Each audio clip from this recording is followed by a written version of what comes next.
Bienvenue sur ma chaîne, mon nom c'est Pascal Moukali. J'ai continué ma série sur le Congo. J'ai fait des vidéos sur le Congo et je parle de Dieu. Je parle en deux langues, français et anglais. Donc je parle quand je suis inspiré.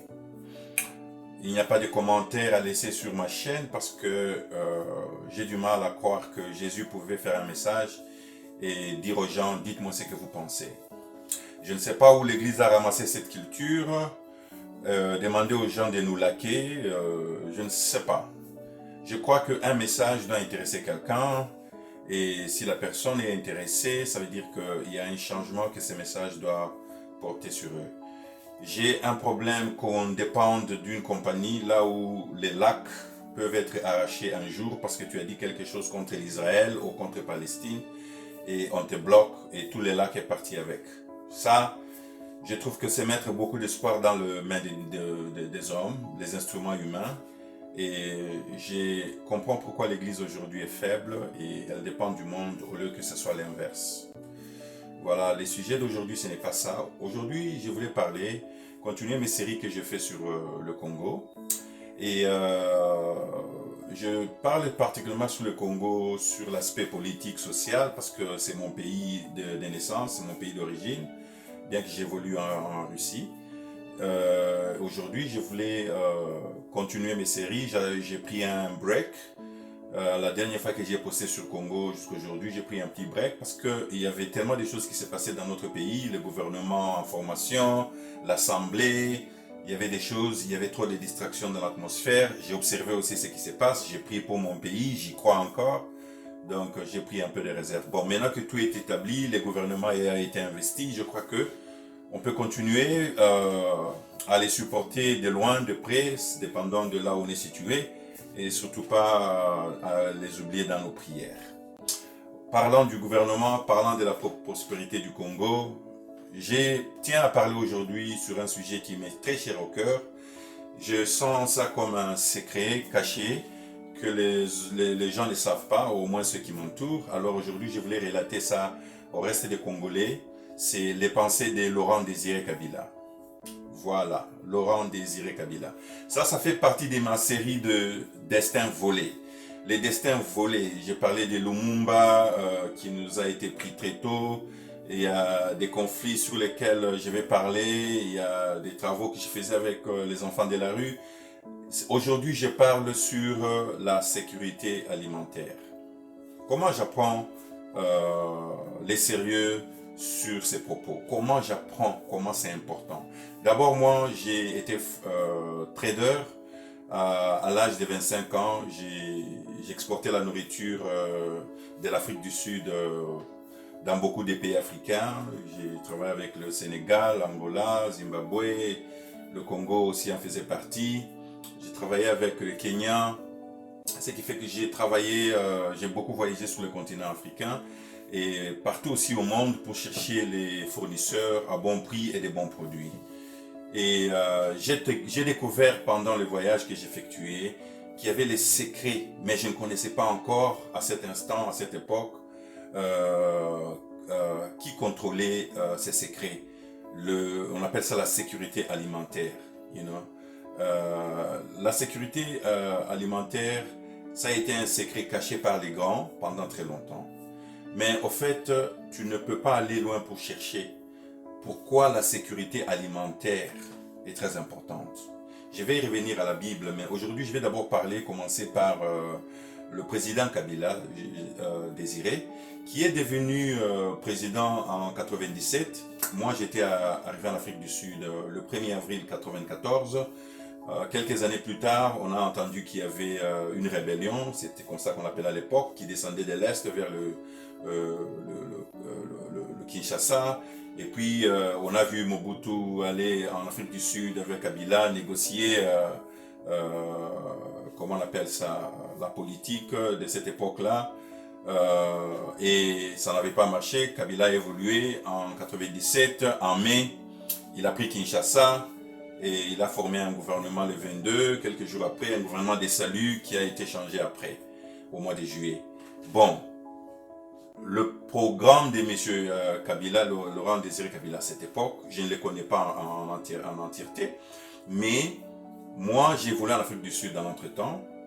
J'arrive quelques années, j'étais dans le trade et puis c'est devenu professionnel. Je commençais à travailler avec des grandes compagnies comme Unilever, Colgate, Federal Marine, une compagnie, une grande banque de l'Afrique du Sud qu'on appelle IDC a mis des fonds sérieux dans notre compagnie et ce qui fait qu'on a grandi très vite. Mais on ne pouvait pas vraiment travailler avec les Congos sur tous les exports parce que les pays étaient sur sanctions et il n'y avait pas de banques. Or, les grandes conditions qu'on avait, les assurances avec les banques, ne nous permettaient pas de travailler avec le Congo. Ce qui fait qu'on était beaucoup en Afrique de l'Est et de l'Ouest avec les autres pays que j'ai mentionnés.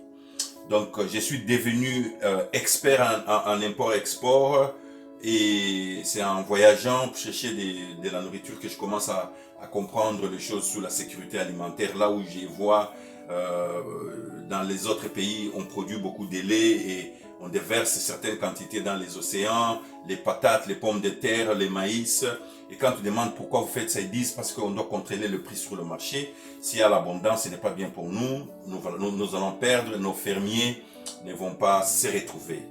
Des choses qui n'avaient pas de sens à l'époque, mais moi, en tant que trader, je n'y payais pas beaucoup attention. C'est plus tard, quand je rencontre les seigneurs, je commence à comprendre, mon Dieu, la nourriture est contrôlée. La nourriture est contrôlée.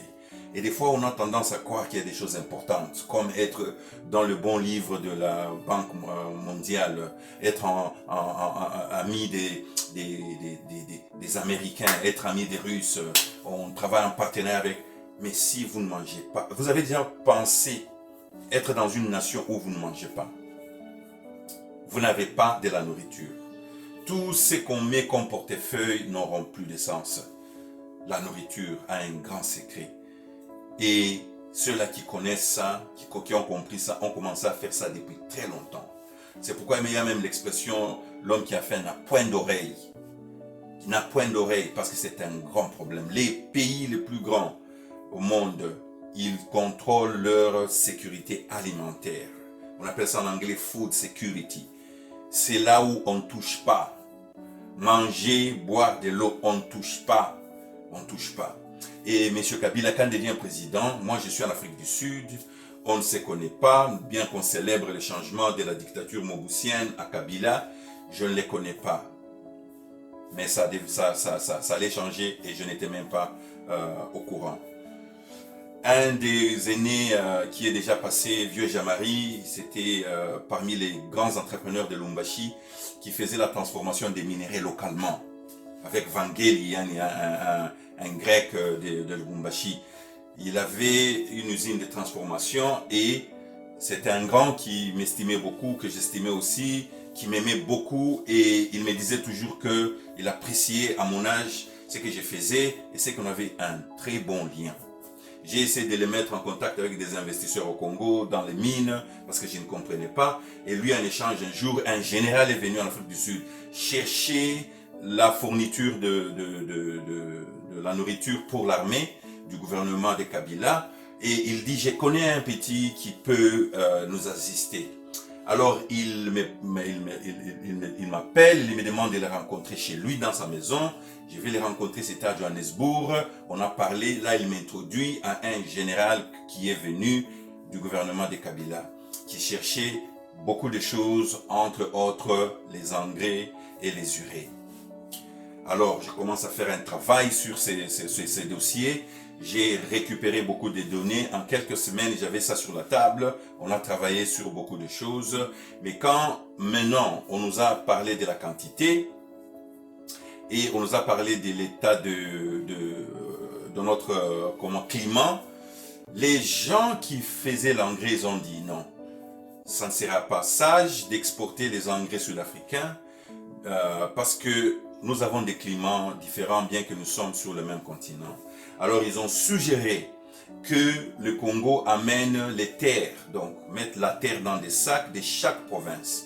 Le général, je lui donne ce message, il appelle le Congo, il passe le message, on lui dit « ça on ne savait pas, laisse-nous travailler sur ça, on va te revenir ». Maintenant, pour avoir les généraux, qu'est-ce qui s'est passé?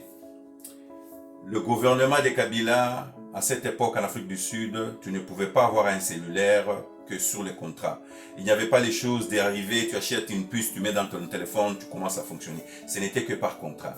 Et quand les vieux Jamari qui m'avaient présenté ces généraux est rentré au Congo, les généraux ne savaient pas comment être contactés à part le téléphone fixe. Et moi, à cette époque, j'ai un cellulaire comme tout homme d'affaires qui se respectait à cette époque-là. Alors, il se passe quelque chose. Il donne mon numéro au gouvernement, il leur dit à quelle heure il sera avec moi, et comme ça on l'appelle sur mon portable. Voilà, quelque chose commence. Je commence à être avec les généraux dans ma maison, on va manger les dîners ensemble jusqu'à très tard dans la nuit, comme Kinshasa était, je crois, à quelques heures derrière nous. On appelait sur mon téléphone et j'ai passé au général quand il parlait avec les protocoles, quand il finissait, on donnait le téléphone au président, ce qui fait que le président Laurent Désiré Kabila parlait à son général en Afrique du Sud sur mon portable. Est-ce qu'on peut dire d'abord amen sur ça, hein? Il appelait sur mon portable. Voilà. Et c'est devenu une habitude. Chaque 2 jours, 3 jours, rendez-vous sur mon portable à Johannesburg, à Sandton. Je suis avec le général, on mange notre dîner, on finit, les téléphones sonnent la nuit, on savait qui c'était. Il parlait avec le président et il finissait. Enfin, le président savait qui j'étais, qu'est-ce que je faisais, et il a beaucoup apprécié l'idée d'amener la terre pour étudier, faire les analyses, comme ça on fait les urées et les engrais appropriés sur notre terre congolaise. Ce travail a commencé à être effectué. Maintenant, moi, je faisais ce qu'on appelle la logistique. Je devais consolider les tracts, les nombres de tracts, les nombres des sacs qu'on allait amener pour toutes les régions. C'était des quantités colossales. C'était tellement colossal qu'il fallait amener des milliers de tracts. Alors, j'ai proposé encore au général de dire au président, j'ai dit, au lieu de faire le transport de ces produits en utilisant les transporteurs sud-africains. Pourquoi? Parce que c'est tellement beaucoup d'argent. Pourquoi n'achetez-vous carrément des tracts qui vont faire ces activités et après ça va vous appartenir. Vous pouvez les utiliser pour faire les exports des minéraux à l'époque, faire les transports sur le Congo. Elle a dit mais ça c'est pas une mauvaise idée. J'ai dit regardez les calculs. Je pouvais être égoïste. Je pouvais faire le fric sur le transport et puis le reste, je mettais. Mais j'avais trouvé qu'il y avait profit pour mon pays. J'ai dit, dis ça au président. Le président a même encore plus apprécié. Il dit au général, quand on aura fini ces activités, tu dois faire monter ces jeunes au Congo, je vais les voir. Alors, pour faire ces activités, on avait ce qu'on appelle les deadlines. Donc la deadline, il y avait une date limite. Le président avait une urgence. J'ai appris plus tard que l'urgence qu'il avait, quand il a pris les pouvoirs, il était en combat avec les Américains. Il s'est battu avec les Européens. Il voulait arrêter les exports des diamants, de l'or et des minéraux sans les faire traiter localement. C'était un grand problème avec les États-Unis, avec l'Europe. Il lui cherchait des problèmes par tout le coin. Et alors, lui s'attendait, il anticipait des sanctions sévères sur le Congo. Et pour passer ces sanctions, quand il a réuni les gens pour les conseiller, on lui a dit, ce qui va te faire survivre les sanctions, que tu vas recevoir bientôt, ça sera la sécurité alimentaire. C'est pourquoi le président disait, il faut faire vite que ces fertilisers, les engrais et les urées viennent au Congo avant qu'on nous fasse des sanctions parce qu'on ne sait même pas si on va nous fermer les frontières. On ne sait pas ce qu'on va nous faire. Il faut que ça arrive sous le Congo. Comme ça, on a le temps de les étaler sur l'étendue du pays, faire de l'agronomie le projet numéro 1 de ces pays, qu'on ait à manger. Comme ça, si on nous coupe du reste du monde, les Congolais n'ont pas faim. C'est comme ça que nous, avec la compagnie qui travaillait sur les urées et les engrais, ils travaillaient 24 heures sur 24, ils changeaient les shifts. J'allais en Nandos, ceux qui connaissent l'Afrique du Sud, acheter des poulets Nandos qu'on grille. On en achetait des centaines chaque nuit pour aller donner aux gens qui travaillaient dans leur bureau la nuit. Ils quittaient le matin et commençaient le lendemain. Et on les nourrissait pour qu'ils finissent leurs analyses, parce que l'analyse c'est le temps, Chaque heure compte. Alors c'était un truc de temps, il fallait gagner le temps. On fournissait à manger, j'ai dormi des fois dans les bureaux à Rivonia, avec le général, on restait tard, je les déposais des fois à l'hôtel, très tard, on repartait le lendemain. C'était un grand travail des fous. C'était des millions de dollars qui devaient être dépensés, on voulait être sûr que tout aille bien. Le projet était grand et les raisons derrière étaient très très sensibles. Le président appelait toujours, il appelait, on lui donnait des progrès, on commençait déjà à avoir des résultats. Maintenant, on travaillait sur l'emballage, 50 ou bien 1 tonne. Oui, 1 tonne, ça sera bien au chargement, mais si on n'a pas les équipements au Congo pour décharger, ça va créer des problèmes. 50 kilos, c'est bien parce qu'on peut prendre à la main 2 personnes. On a fait tous ces calculs, acheter les tracts, une partie, utiliser les transporteurs, comme ça on ne prend pas le temps. Parce qu'il fallait faire la licence des tracts, changer les tracts d'immatriculation pour les enregistrer au Congo. On dit, bon, on va commencer à faire ça, mais en faisant les transports. Tout était fait. Jusqu'au 16 juin. Oh, pardon. Au 16 janvier 2001. Vous, les Congolais, tous, vous savez ce qui s'est passé. Je me réveille dans ma maison le matin. Mon téléphone était fermé parce que je dormais tard. Je prends ma douche, je prends mon café. Je mets ma télé. Le matin, c'est que j'avais comme habitude, avant d'être chrétien, parce que je ne l'ai fait plus. J'ai mis CNN, je devais voir la cour d'argent, la bourse pour voir mes affaires, comment ça marche. Boum! Je vois coup d'État au Congo. Attempt of assassination du président. J'ouvre mon téléphone, il explose. Le général essayait de m'atteindre par le téléphone de son hôtel. Il essayait de m'appeler. Tout le monde m'appelait. Les gens qui connaissaient ce qu'on faisait m'appeler. Les gens qui travaillaient sur le projet des engrais et des urées. Il y avait une grande compagnie avec des centaines de gens qui travaillaient jour et nuit. Tout ce monde appelait mon numéro pour savoir si ce qu'il regardait à la télévision était vrai. Le président Kabila était apparemment assassiné. Tout le monde se demandait c'est vrai ou pas. Je saute dans ma voiture, je roule tellement vite, le général n'était pas loin de mon hôtel. Je le trouve assis, il ne sait pas parler. Lui, il est déjà au courant que quelque chose se passe, le reste du monde attend.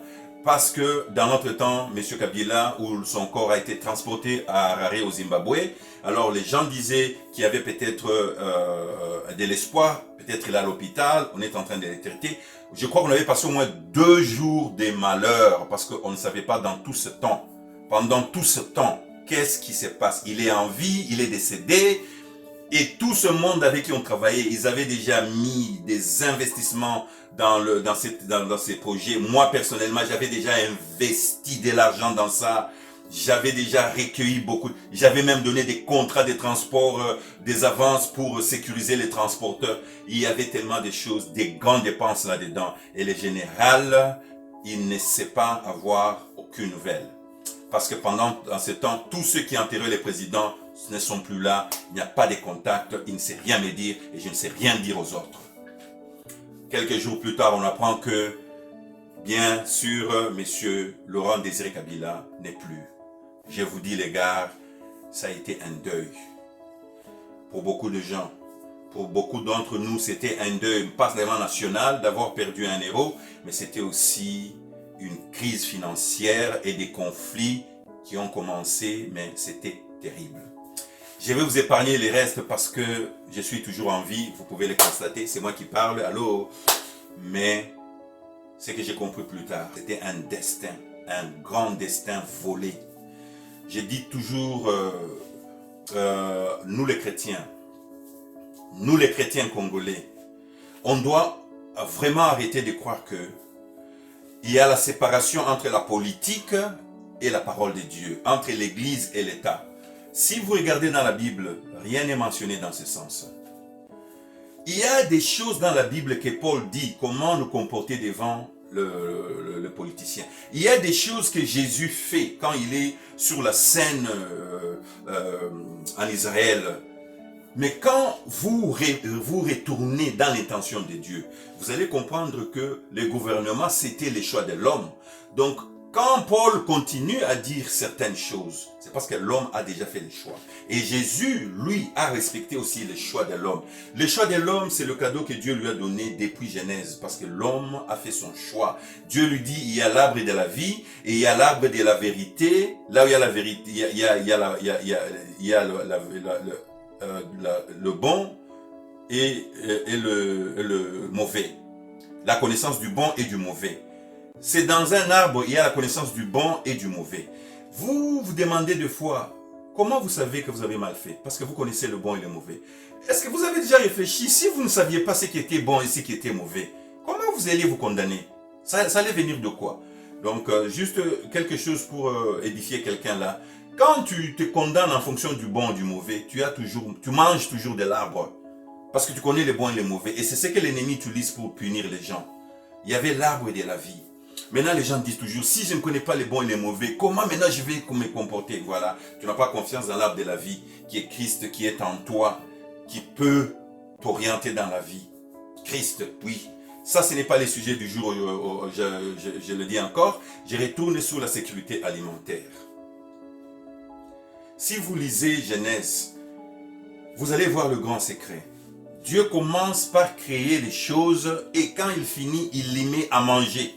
Dieu met à manger, il met à manger dans le monde, sur la terre, avant de créer l'homme. Bam. Dieu donne à manger avant de créer l'homme. Il donne à manger, il donne à manger. Il met les animaux, il met les plantes, les poissons, les oiseaux. Il met ça. On réfléchit un peu, si tu étais caché pendant que Dieu créait, tu t'es caché. Il faisait toutes ces choses qu'il faisait là. Il faisait toutes ces choses. Il créait tout ça. Tu allais te demander, mais il fait ça pour qui? Et puis un jour, il met l'homme et il dit, il se reposa. Mon Dieu. Donc Dieu pense à manger avant qu'il crée même l'homme. Et nous sommes dans des situations aujourd'hui où on nous a tellement aboutis. On commence par les gouvernements. Il prend 6 mois pour être formé, 21 jours pour être investi. Il va faire encore 3 mois pour les tralala. L'année c'est fini. On ne sait même pas comment les gens mangent. Moi je crois que si on était sérieux, on allait créer un département d'agriculture qui ne dépend pas de la formation des gouvernements. Ça devait être une administration qui est dans le pays, qui est collection, qu'il n'y a pas élection, qui est investiture ou pas. Ces départements devaient travailler indépendamment du gouvernement. Ils devaient être isolés. Ils devaient avoir un budget séparé de tout. Parce que si Dieu lui-même a commencé avec la nourriture, avant de créer l'homme, comment l'homme peut commencer avec des tralala constitutionnels, mais il n'y a pas de manger dans le pays? Où portons-nous nos urgences? C'est ça le sujet d'aujourd'hui. Monsieur Kabila, Laurent Désiré Kabila, que je n'avais pas rencontré, que je n'ai pas eu la chance de rencontrer, pensait comment résoudre le problème du Congo, c'était la sécurité alimentaire. Et moi, je suis convaincu que la sécurité alimentaire, et je vais finir par là, c'est le plus grand secret contre tout ce qui est comme oppression des impérialistes et des occidentaux. Comment je le sais? Je suis à Moscou, je suis en Russie. Vous savez ce qui se passe? Il y a 3 jours, on a ajouté encore sur les 20 000 sanctions, on en a ajouté encore, je crois, 1000 il y a 2 jours. Et la Russie ne s'effondre pas. Pourquoi? Parce que la sécurité alimentaire, c'est le grand secret des grands. La Russie se tient debout à cause de la sécurité alimentaire. Depuis qu'on a fait des sanctions, je suis à Moscou parce que j'ai pris l'avion pour Moscou quand on a tiré la première balle. Je suis à Moscou, je vais dans le même magasin faire des courses, notre budget n'a pas changé de 10%. Si tu veux acheter des fromages de la France, tu veux acheter des choses importées, tu vas payer un peu, peut-être très cher. Mais manger en Russie, n'écoute rien. La sécurité alimentaire, c'est le plus grand secret que tout le gouvernement devait observer. J'espère que ce message va tomber sur quelqu'un qui a de l'influence et qui va dire à nos autorités, le secret pour tenir le pays, c'est à manger à l'interne. Si votre import des manger fait 90%, vous êtes exposé. On peut vous refuser tout. Mais si vous ne mangez pas, vous allez, ce qu'on dit, implode, exploser de l'intérieur. Il faut favoriser la sécurité alimentaire pour notre pays. Et je suis convaincu, quand la maman sait comment ses enfants vont manger, le professeur sait comment ses enfants vont manger, les messieurs qui travaillent dans l'administration savent comment ses enfants vont manger, ils vont laisser le gouvernement faire le reste tranquillement. Mais si la maman qui doit acheter le pain chaque jour ne sait même pas faire cela, elle attend aussi que le gouvernement soit investi pour qu'elle mange. Là, il y a décalage. Si la Russie devait attendre que la guerre se termine pour que les gens mangent, je crois que les gens allaient se rébeller de l'interne. Ils ont compris. Ils ont commencé la sécurité alimentaire depuis qu'ils ont senti les sanctions. Nous, depuis 2014, nous, là où nous sommes, si nous devons tenir tête à l'impérialisme, si on doit même essayer de penser à commencer la compétition, on doit d'abord sécuriser ce qui est à manger à l'interne. L'agriculture, voilà. Donc l'agriculture, c'est pourquoi moi je dis le Congo a besoin des priorités qui concernent notre pays. Pas nous adapter à des choses internationales, mais là où à l'interne on a des problèmes spéciaux pour les Congolais. J'espère que ce message va bénir quelqu'un. God bless you. Stay tuned for the next message.